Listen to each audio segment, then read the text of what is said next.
say Beetlejuice. Oh, I just said it the second time. Sorry. Hi, I'm Matt Ryan, host of moderatedbymatt.com. I'm so glad to be here at Comic-Con with our special guest who worked on so many iconic character looks, such as Edward Scissorhands, Mrs. Doubtfire, Katniss Everdeen, Captain Jack Sparrow, to name a few. But tonight we're going to start our discussion celebrating the 35th anniversary of Beetlejuice. So please welcome Oscar winner, Jacob Artist, Ve Neill.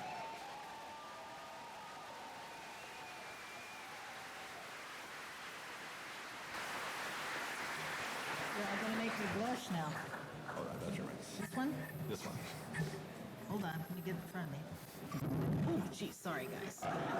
We're going to go back. Out front, I better be good. There's so many of you here.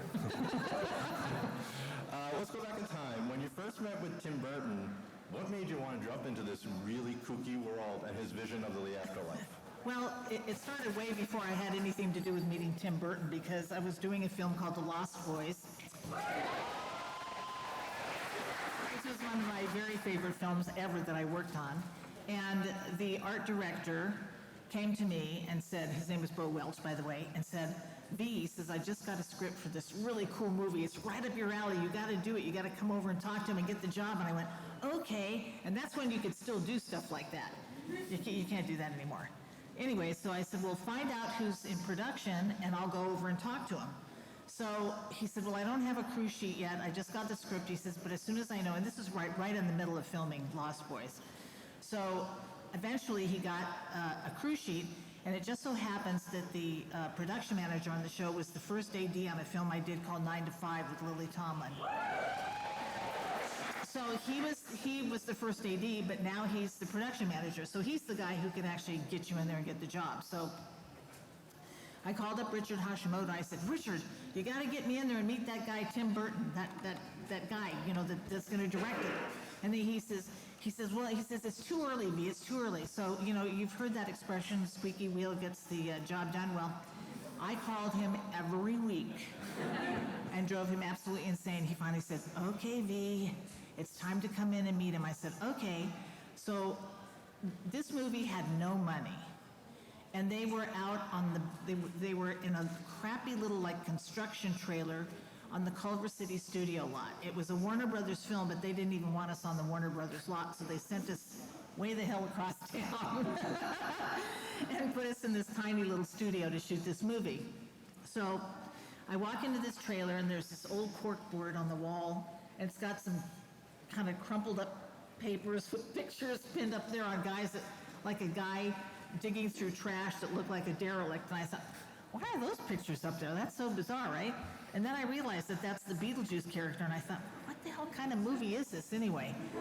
And so I get in there and I open the door and I walk in to meet Tim Burton, and there's this guy sitting there in a rumpled up white t-shirt with his hair, you know, like in every direction, and he looks like he's about 18 years old.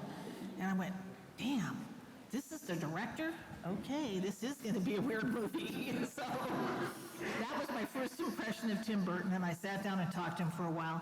And he said, have you read the script? And I said, yeah. And I said, it's really kooky. I think it's going to be really fun. I said, what's your vision here?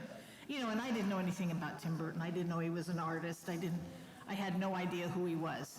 And I knew that he had done the Pee-wee movie, but pretty much that was all I knew. So he said, well, there's some sketches out there of the character. And I said, oh, you want him to look like a derelict? And I said, but, and he says, well, no, not exactly. He says, I don't quite, you know, we're working on that. And I went, okay.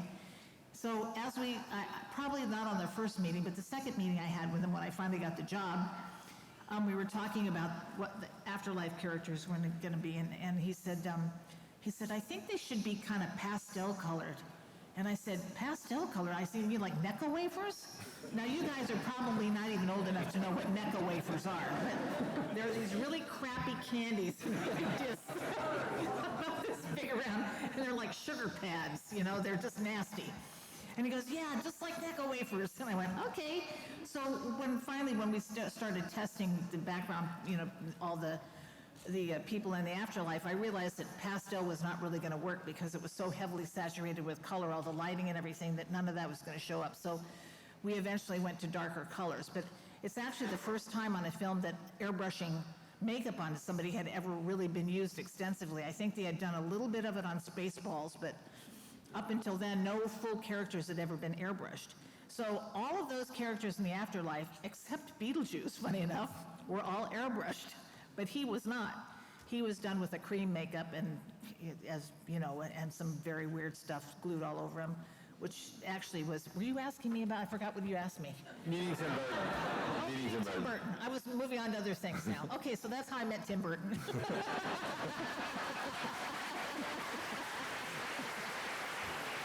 And we did hit it off really well. Well, let's talk a little about Michael. I mean, you obviously, he is a derelict in a lot of ways, but you don't want the audience repulsed by him either. Right. So what was the dancing act with you and Michael to make sure, you know, we're drawn into the character without being totally turned off to him? Well, first of all, probably people don't even realize it, but Michael Keaton only shot for 2.5 weeks on that movie because if you think about it, all of his scenes, except for a couple of them, were by himself. He was always on a set by himself. So we did a lot of shooting with him. There was only maybe about 4 days where he was actually with other people in the film that we shot, maybe 5 days. I could be totally wrong about that. I haven't looked at the schedule in a long time. So we get Michael into the makeup trailer, and because I only have drawings of a derelict, I didn't really know where Tim was going to go. And I kind of sort of had an idea what the afterlife people were going to look like, so I thought, okay, well, I want him to resemble them, but I want him to be completely different and set outside because he is also an outcast kind of person, you know? So I did him, unbeknownst to anybody, he was very pale yellow, by the way, you guys, he was not white. So he was very pale yellow, and we must have dyed his wig about 6 times trying to get that really nasty color, which was kind of a combination of beige. It started off as a platinum colored wig, all human hair, hand ventilated. And then it was dyed lemon yellow, lime green, we put brown in it, it had all these colors until we finally and then we tried to take all the color out, and that was what was left, was this nasty kind of, all these weird colors in this wig. So we kind of knew what the hair was going to look like. And so I did a test makeup with him with the wig, and the wig might not have had all the color in it yet, it just sort of looked like a dirty platinum at that point. But I did him, and he kind of looked like the derelict in the pictures, but not quite there. And Tim said, "Oh no, he's not fun to look at. He just looks nasty. He looks, he doesn't look fun nasty. He just looks nasty." And I said, "Okay." So I changed it a little bit, and he said, "No, still not there." And I said, "Okay, Tim." I said, "I tell you what. Why don't you just let me take him back to the makeup trailer and let me do what I want to do to him, and we'll forget about the drawings of the derelict." And he said, "Okay." So I went back in the trailer and through the next process or so too, and Michael said, he said, "I really don't want to have my nose either." He said, "I want to have like a broken nose." And I said, "Okay." So the person that was working with me, I don't like to call him my assistant, but he was, but Steve Laporte, I said, "Hey Steve, do you have any like molds for broken noses or something that you might have made for other stuff you did?" He goes, "No, but I have swollen lips." And I went, "Okay." He said, "We can put one on this side and one on this side, and it'll make his nose look like it's broken." I went, "Bitchin'. Okay, let's do that." So we put a swollen lip on one side, another one on this side, gave him a broken nose. We made our own bald caps every day. We put the bald cap on him, and I sent somebody, in the meantime, I had sent somebody to the, like a craft store, like a Michael's type situation, only we didn't have Michael's back then. I don't know where we went. Oh, we went to some place where you could get like hobby stuff. And I said, "I want you to bring me back some crushed foam. I want like 3 different sizes and three or four different colors." And I said, "And also get me some moss." Because I thought what would be really fun is if he looked like he crawled out from underneath a rock. And he was this pale yellow color with the dark circles around his eyes. I knew Tim wanted the dark circle thing. I didn't know how strong he wanted it, but I figured just go for it. Just make him look make him look cartoony. So he'll look nasty, but he'll be funny, and he'll be fun to look at, especially if Michael's being so crazy. So that's kind of how we got Beetlejuice started. Just took the crushed foam like you use on, when you put like a model train set or whatever, all the different crushed foam and that, and glued it on his face, and we made teeth for him. Steve made teeth for him. And we had no money. We just did it. We made the bald caps every day. We did everything ourselves. We didn't get It wasn't part of the budget or anything. We just... How long did it take Michael in the chair once for the regular shoots? I think maybe he was a couple of hours because of the bald cap and everything, But yeah, it was about a 2-hour job. Was he a good sport in the chair?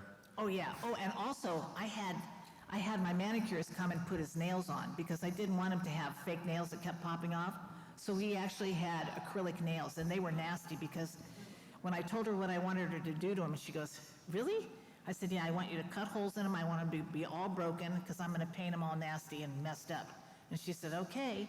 So she took her drill and she broke them all up and put slices in them and all kinds of crazy stuff.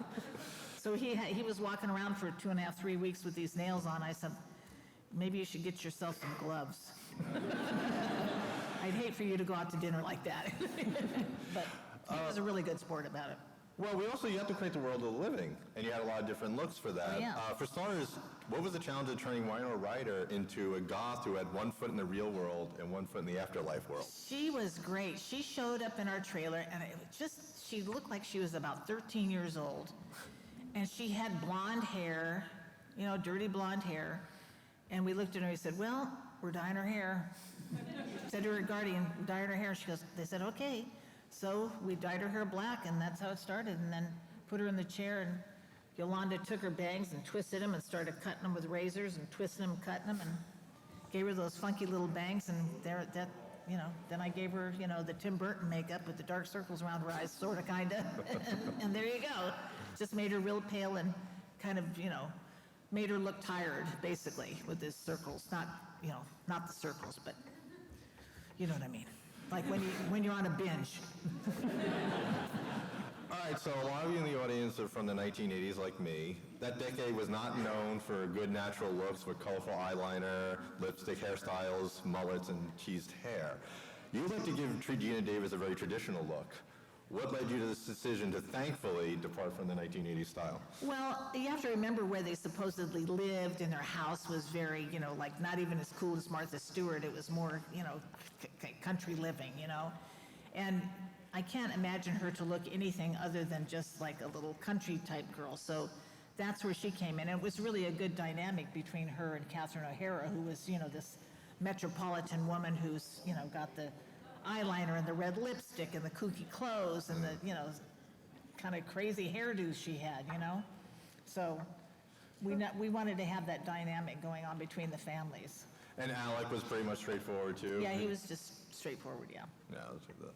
I was always curious, I wonder if there's a question about Beetlejuice. I got a feeling the modern HR department in the afterlife would not be happy with his preferred behavior. Was there any concerns how far Michael Keaton can push the character? Well, I wish we had the outtakes. I tell you what, they had to probably take out a lot of stuff because he did some stuff that was like, we were screaming, we were laughing so hard. And he would lose it and just go off. I mean, when we did the scene where he comes up out of the ground with a carousel on his head, well, we did it a whole lot because the carousel kept breaking, but he would keep going just because he was, like pissed off that the carousel wasn't working, and he would say stuff, and we were like screaming because we knew they couldn't use it because one of the things was flinging around or something. But oh my God, I swear to God, I wonder where those outtakes are. Just that, and just like when he was riding the cow and, I'll eat a bug or whatever. I mean, it was just, he said some of the craziest stuff. So I really wish yes, there was a limit. There was a huge limit. One of the iconic scenes, the Day-O scene, which features Catherine O'Hara singing. What was your thoughts on making up Catherine, the other characters, and what was it like working on that scene? It was really good. All the actors kept losing it, so we had to shoot that a lot. I'm surprised they got through it all the way, honestly. But I remember there was a swinging door there, which led to the kitchen, the other part of the set. And Yolanda and I were on the other side of the door, and I thought, they're going to hear us in here, because we were laughing so hard we couldn't contain ourselves. And it was so much fun. I mean, I still to this day watch that scene, and I just lose it. I mean, it was so kooky. And everybody was busting up. I mean, Glenn Shaddix was busting up, and Dick Cavett was like chuckling in the background. I'm going, we're never going to get this scene done. It's like, and Robert Goulet, who I know you guys are too young to know those people, but oh my God, they were like, everybody was just sitting there chuckling, and I thought, the wide shots, but as you can remember, there was very few wide shots where she was doing that, so it wasn't too bad. There was like quick clips, because I think that's probably all they could use of the scene, because everybody was laughing in the scenes, but it was really fun. It was really fun to do. It was nice actually to contrast it a little with Beetlejuice and the humor. That was such a funny comedy scene with the other actors shine a little. Yeah, it was really cute. All right, so the climax of the movie is a wedding scene. What was your thoughts on creating the makeup for Lydia, who was about to marry her gushing groom, Beetlejuice? Well, and basically that was wardrobe. I don't think we changed her look all that much. Yeah, I mean, at that point, you have Gina and Alec in those shriveled up makeups, like withering away. So there was a lot of time spent on those, which I did not apply those makeups because I did all the other characters. So I had a whole team of other makeup artists doing all those other characters as well. So they also handled them. Did you have any favorite characters of the dead? Like the other dead characters in the afterlife? Was there anyone you're like, oh wow, I really like that character? Well, I loved Miss Argentina. She was great. And I did do Miss Argentina. She was great, and I also liked the guy that was hanging on the rope that's like slung across, the guy who'd been run over by the truck or whatever he got hit by. I'm feeling kind of flat today. Okay, so let's talk a little post-Beetlejuice life. It is Oscar night. A young Iron Man, Robert Downey Jr. and Sybil Shepherd announced that you won the Oscar over Coming to America and Scrooge. What was the experience like going on stage to accept your Oscar, your first Oscar? Well, it was probably the highest I've ever been in my entire life. And that's saying a lot. I don't remember much of it. And I couldn't believe we won, and I knew, the minute, how come I knew we were winning? Because Sybil Shepherd couldn't say my name. She kind of went, for a minute, I went, oh, fuck, she can't figure out how to say my name. That's my first thought, was to hit the guy next to me. She can't say my name, but it happened so quick because Robert grabbed it out of her hand and he said, Ve Neill, Steve Laporte, Robert Short for Beetlejuice. And I mean, I literally, I think I felt like I was ejected out of my seat. I just kind of jumped up, because one of the coolest things when you're nominated for an Oscar, they have a few weeks ahead of time, they have a luncheon for all the nominees. So it's just nothing but all the nominees from all the movies all across the board, everybody in every category at this luncheon. So you're with all the nominees, and it's so cool just walking around seeing all the movie stars and all the people that you've worked with or haven't worked with but want to work with, and they're just everywhere, and you're all the same because you're all at the same point, and you're about to win an Oscar possibly. So they tell you all this stuff now. Now remember, when you get up there, you're going to see a big screen, a big movie screen that's going to count down from 45 seconds to tell you that's how much time you have left to talk. And then the music's going to start to play, and they're going to kick your ass off the stage, basically. So they said, now, when you hear your name called out, don't just stand up and saunter down the aisle. You just won an Oscar. Get up there and run down the aisle if you want to. I mean, you've just won an Oscar. This is really cool stuff. So that's all I kept thinking in my mind. Run down there and get it. And I thought, no, I don't want to trip. So I just I did a fast walk, and I thought, are the boys behind me? I don't care. I thought, they got to be behind me. So we all got up there, and we did our 15 seconds each. And I remember I got my 15 seconds out really good. Steve Laporte got his, and then Robert Short almost flubbed up. He was so nervous he couldn't hardly speak. But Robert Short was the guy who designed all the effects characters, like the snake and all those things. So he also built the thing, that the head piece and all that stuff, and he also built the makeups, because what had happened was he made a deal with the studio that he says, okay, I'll make all the prop pieces, because that's what he did. He made props. But he said, I want to do the makeups too. So he made a deal, and he made all the makeups too. So that was kind of interesting. It's the first time that's ever happened, basically. Usually it happens the other way around, but anyway, so that's what his portion of it was, and then of course myself and Steve, who did the Beetlejuice character and a lot of the other characters in the film. We did our thing, and we left there, and they put us in an elevator because we had to go to a different floor wherever we were. I can't remember. And I looked at Steve, and I was jumping up and down. like screaming and yelling. And I said, did you see the screen? He goes, no, I didn't see anything. I said, I didn't see anything either. It was just like white light. I was just so elated. And it was just white light. I saw nothing. I thought, well, okay, if I ever get to do this again, I'm going to check out and see if I can see where this screen they're talking about. So when I went for Mrs. Doubtfire, I got up on stage and I'm looking out, I'm going, okay, where's the screen? Well, the damn thing was so big, I don't know how I didn't see it the first time. It was huge. And I could see every movie star sitting in the front row, and I'm looking, this is so cool. I'm thinking to myself. But yeah, I don't know how, the first time I was so elated. I just, so excited.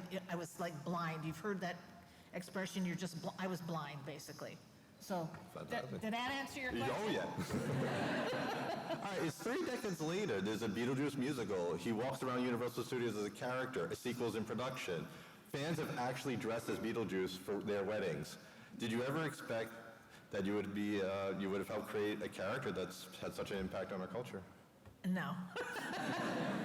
No, and I help people do it too. I do cosplay people for Beetlejuice stuff. I've used a couple of them as models when I recreate characters, and some of them do a really good job. But in a million years, I never thought I'd see that guy walking around anywhere. It's like, and he's everywhere. It's so kooky, you know? All right, so we are at Comic-Con, so we're going to talk about the Ve Neill superhero makeup origin story. When did you gain your superhero powers, knowing that you would be a makeup artist? When I was 5 years old. No, literally, I wanted to be a makeup artist since the time I was 5 years old. And my next door neighbor was a makeup artist, and we have 15 minutes left. Oh, they give the sign? Okay. Oh my God. I better hurry. This will be a short story. So anyway, I was 5 years old. He was a makeup man, and I always used to say, oh, Mr. Latino, I want to do what you do when I grow up. Yeah, sure, kid. Because back then, women were not makeup artists. Women could be hairdressers, or you could be a body makeup artist, but you could not be a makeup artist. It just wasn't the thing. Only men were makeup artists.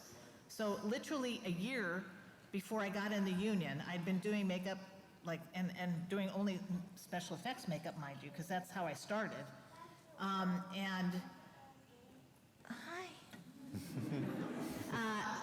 But anyway, so up until a year before I got in the union, I remember my mother invited, she says, hey, Leo's coming over for dinner tonight with his wife. Do you want to come and show him your book? You know, because now I had gotten some good pictures of stuff I'd done. And this was the man who was my next door neighbor when I was little, you know, always telling him I wanted to be a makeup artist.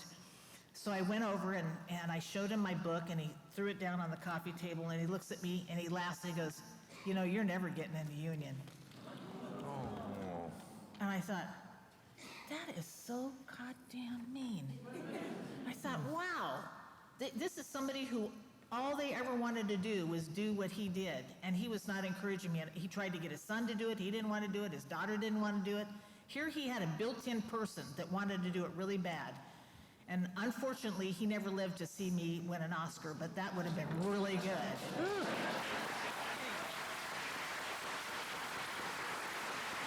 So, cut to the next year, they had to open up the union because they didn't have enough people in the union. So if you had enough days in this one period, and I just happened to do a Western during that period with Christopher Walken and Margot Kidder, and I got all my days in on that, and it went signatory at the end, so I got to get in the union right after that. So there you go. You're not going to get in the union.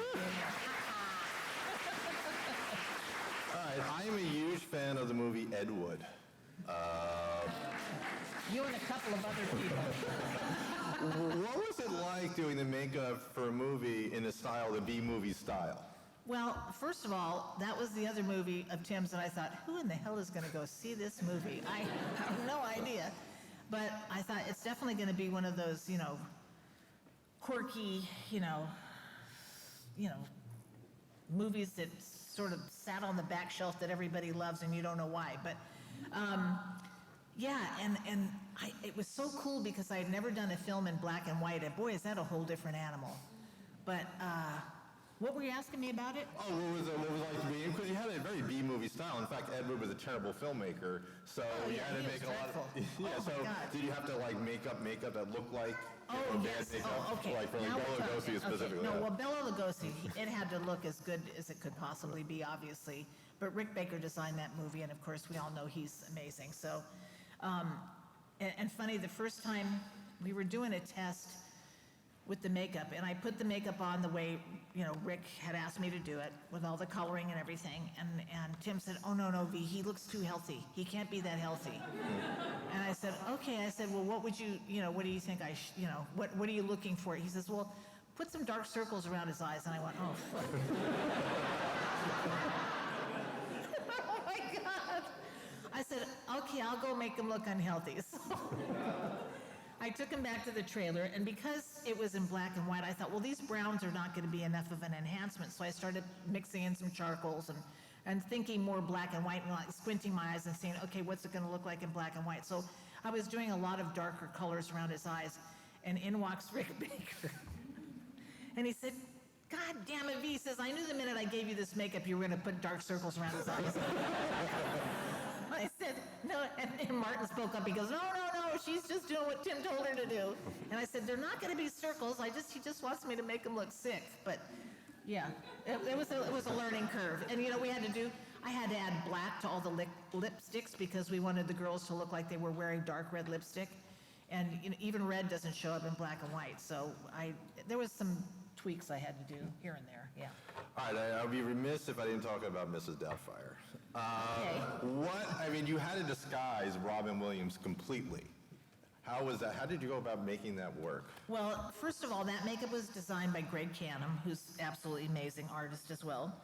If you're not familiar with his work, he also did a lot of other amazing films like Bram Stoker's Dracula, which was, he won an Oscar for that. In fact, he won that year, just a quick little story. Greg and I were both up for Oscars that year. We were up together for the film Hoffa, and he was up for Bram Stoker's Dracula. I was also up for Batman Returns that year and Hoffa. So Greg and I were on a bill together, and then I was on a bill with somebody else, and he was on a bill with somebody else. Well, everybody knew that Dracula was going to win. So my favorite story is because now I can say I was the other two losers that year. But anyway, so that makeup was designed by Greg, and Greg had really not done an old age makeup on a woman, and he kept thinking it was going to be like an old age makeup on a man, and he couldn't get that out of his head, So the first time we did the makeup together, I looked at him, I said, no, I said, Greg, I said, this isn't going to work. He looks like a fat old man, with liver spots all over him. This isn't going to work. He looks like an old man in drag or something. And I said, I tell you what, I said, why don't you go home and, I'm going to be applying the makeup. Let me do the next test by myself and I'll figure it out. So the next test we did, I changed the whole makeup. I didn't put any liver spots on him. I said, this has got to look like a guy. You have to think about it. It's a guy who's making himself up in a mask to look like an old lady. So he had to look like an old lady wearing makeup. So he doesn't need to have liver spots. An old lady's going to cover all that stuff up. Look at me. So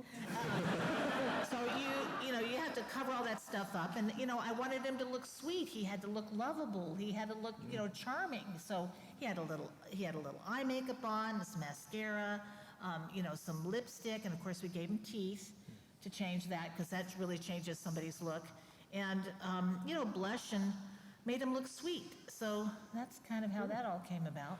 Now, to me, the actor, the first person they see in the morning is you, the makeup artist. So you have to make them very comfortable. They got to perform. Yeah. Well, let's take Robin for this. What would you do to make him comfortable so he could prepare to perform in that role? Well, Robin, as you all would probably remember if you ever saw Robin in anything, he's very buoyant. So I thought, damn, how am I going to get this guy to sit still for 2.5, 3, 4 hours, however long it takes to get him ready? The first time we did the makeup, it was 4 hours. And I said, this is never going to fly. We got to get him out of here faster than that. But that was with, the wig and, the whole rigmarole. And so I said, okay. So I thought, all right, I'm going to see what I can get away with. Like, how many different colors can I cut out? Because that'll be another 10-minute pass. So I got the makeup down finally to about 2 hours. With an assistant, and we got him in and out of the trailer in a little over 2 hours with his wig, and then he had his wig put on, which was pretty much just popped it on, stuck it down around the edges, and away he went. And then we could do any final tweaking on the set. But I did that makeup on him 54 times. So I had it down pretty good. I even did it like in an hour and 45 minutes one time, and I did it by myself in an hour and 45 minutes. So... It was, it's like, it's kind of like a machine after a while, you just kind of like, oh yeah, here we go,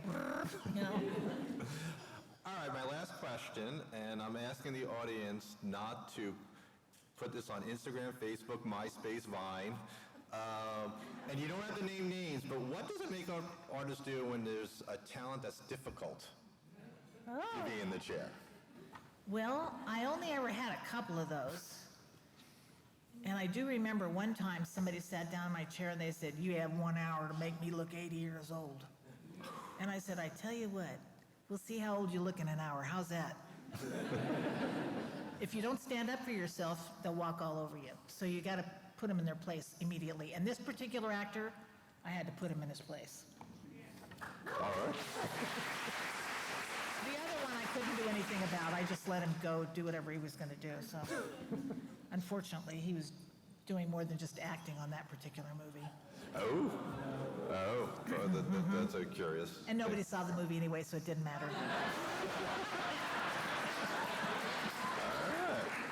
Well, Stanley, this is all the time we have tonight, so I want to thank you for coming, and thank you, V, for sharing your insights You're welcome. with all of us. Thank you so Sorry. much.